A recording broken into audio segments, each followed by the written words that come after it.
Before I get into this, I need to make something clear. This isn't happening right now. I'm not going to beg for advice or help because I'm beyond any of your help. I've had to give up everything in my life that ever mattered. This happened more than 6 years ago, and I'm finally taking the risk of sharing it. World events are seriously scaring me, and I have more personal reasons that I'll get into later to post this. I've driven around for 40 minutes before I finally found an unsecured internet connection. I'm not risking posting this for my own. I've made a throwaway account that has no ties to anything related to my life. I'm well and truly screwed, and it's all because of this email that I should have never received in the summer of 2018. And before I explain what happened that Saturday, you need to understand something without fail.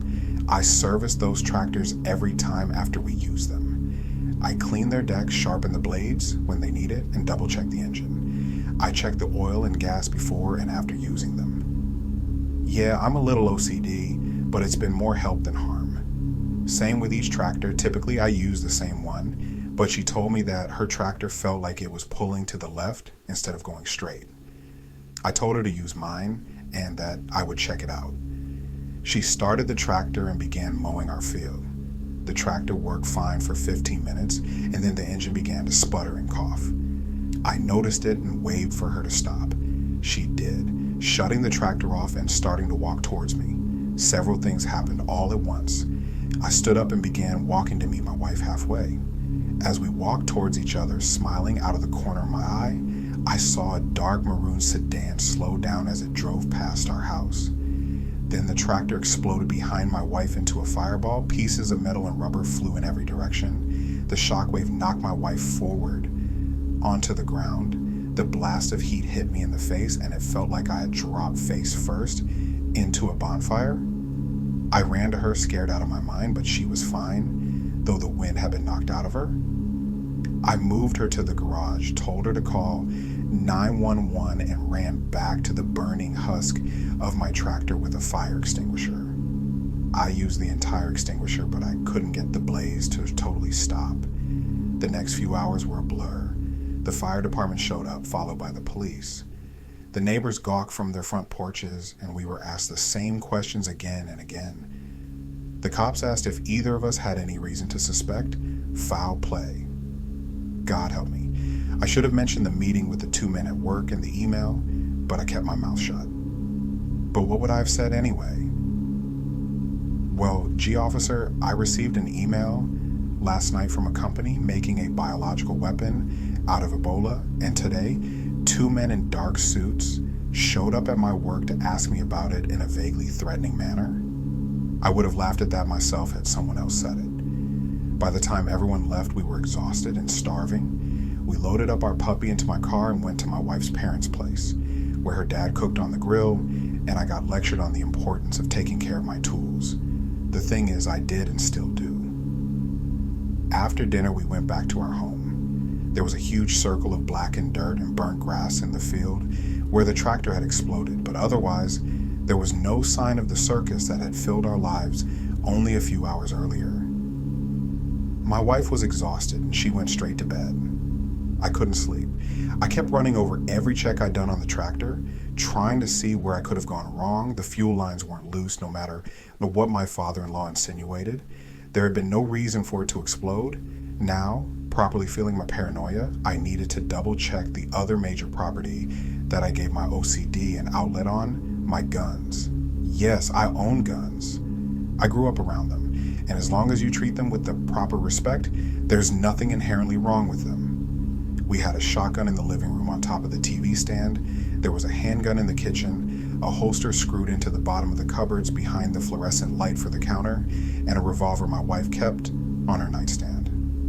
Lastly, I kept the mayor's leg in the basement, hidden in the pantry behind the rows of mason jars filled with pears and peaches. I clean my guns every Sunday, disassembling them and making sure they're in order. As I walked through the house, checking each gun, I noticed the firing pins were missing. Let me repeat that.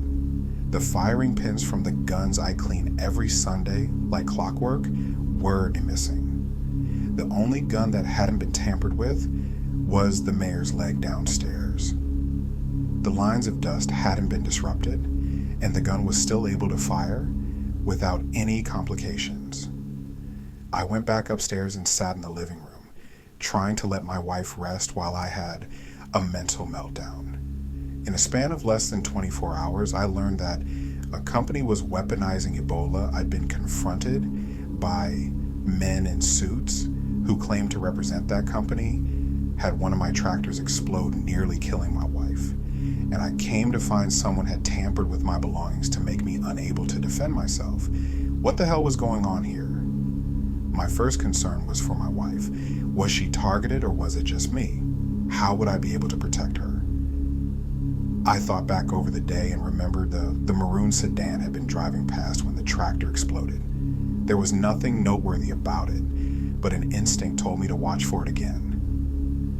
I added a gun shop to my to-do list on the fridge and went to sleep, resolving to keep an eye out for the sedan. It didn't help. Over the next few weeks, I recognized a pattern of 3 distinct cars following my wife and I around town. There was a black Honda, the maroon sedan, and a dark blue motorcycle. When I would take the puppy outside, one would be driving down the road while I was outside. When we would go to the movies, one would be parked within 5 spaces of our car. I even started to notice them at family gatherings, driving past when one of my cousins had a birthday party or when we visited my wife's grandmother at the nursing home. At the same time, more accidents began to occur around our home. The heat would miraculously go out, only for a repairman to say that we looked out, because if I hadn't come when I did, you'd have had a pretty serious buildup of carbon monoxide in here. The springs on the garage door suddenly began failing, almost crushing the puppy when I was working outside.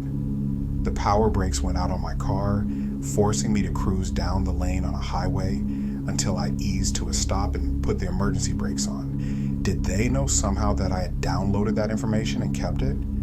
Were these really accidents or attempts on my life? After 3 weeks of this, I got out of bed in the middle of the night and checked my guns again. No missing pieces.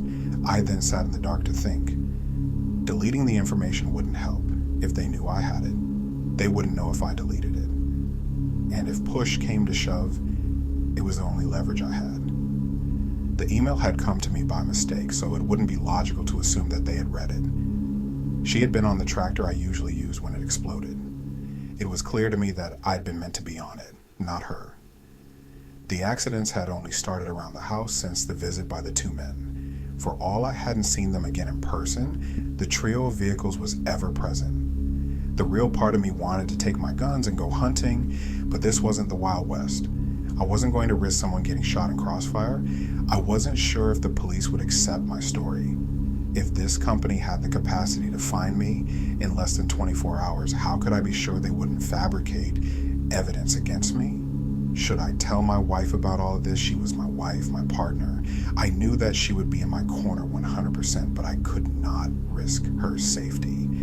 I know this sounds chauvinistic, but I assure you that is not the case. My wife was more talented than I in a lot of areas, but I was raised to believe that a man protects his family no matter what. Discounting the problems with the ventilation systems, everything that had happened was directed at me, not her. If I told her, she would become a legitimate target, as I apparently was.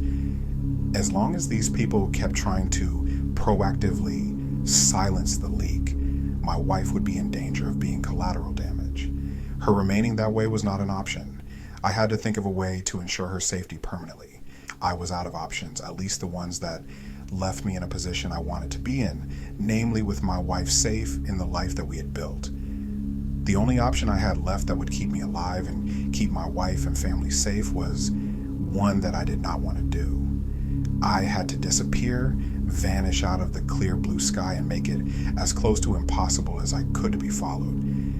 Once I was off the grid, I would find a way to either expose the company or make some kind of deal with them. I couldn't expect my wife to follow me, nor would I want to expose her to that level of danger. I would have to abandon the love of my life and every accomplishment I had earned in order to survive this, at least temporarily. I was so completely lost again. I'm not sure if it's just because I miss everything that made my life familiar, but this family has really made me smile just knowing that normal life continues. You know, I've mentioned that I've lived in 60 cities, which sounds like a lot.